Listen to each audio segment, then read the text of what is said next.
అన్ని seasons ఒకెత్తైతే season 8 మరొకెత్తనే చెప్పాలి. Nominations గానీ లేకపోతే బిగ్ బాస్ హౌస్ లో టాస్కులు గానీ ఏవైనా సరే ఊహించడం చాలా కష్టంగా మారుతుంది. ఇక 12వ వారం నామినేషన్ లోకి 5 మంది వచ్చిన సంగతి తెలిసిందే.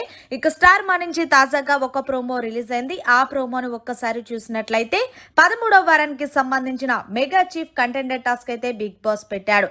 ఇక ఈ సీజన్ లో ఆఖరి మెగా చీఫ్ అయ్యి సెమీ ఫినాలి వీక్ లో స్థానాన్ని ఎవరైతే పదులుపరుచుకునే సమయం ఆసన్నమైందని, ఇంట్లోకి ఒకరి పేరుతో ఒక టీషర్ట్ వస్తుందని, ఎవరైతే టీషర్ట్ ను ఎండ్ బజర్ వరకు సేవ్ చేసి దానిని బొమ్మలకు ధరింపచేస్తారో వారు మెగా చీఫ్ పోటీదారులు అవుతారంటూ బిగ్ బాస్ తెలియజేశారు. ఈ కీ టాస్క్ లో గౌతమ్ కి పృథ్వీకి చాలా పెద్ద గొడవ జరిగిందనే చెప్పాలి.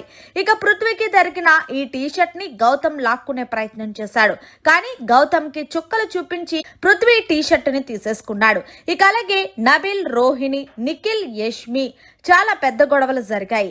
ఇక ఈ టాస్క్ కి సంచాలక్గా ప్రేరణని నియమించారు. అయితే సంచాలక్గా ప్రేరణ కరెక్ట్ గా చెయ్యలేదంటూ గౌతమ్ చాలా పెద్ద గొడవ జరుగుతున్నట్టు ప్రోమోలు అయితే చూపించారు. మరి మొత్తానికి 13వ వారానికి సంబంధించిన మెగా చీఫ్ పోటీదారులు ఎవరవుతారనేది గెస్ చేసి కామెంట్ రూపంలో తెలియచేయండి. మరిన్ని లేటెస్ట్ లైవ్ అప్డేట్స్ కోసం చూస్తూనే ఉండండి అవర్ ఛానల్.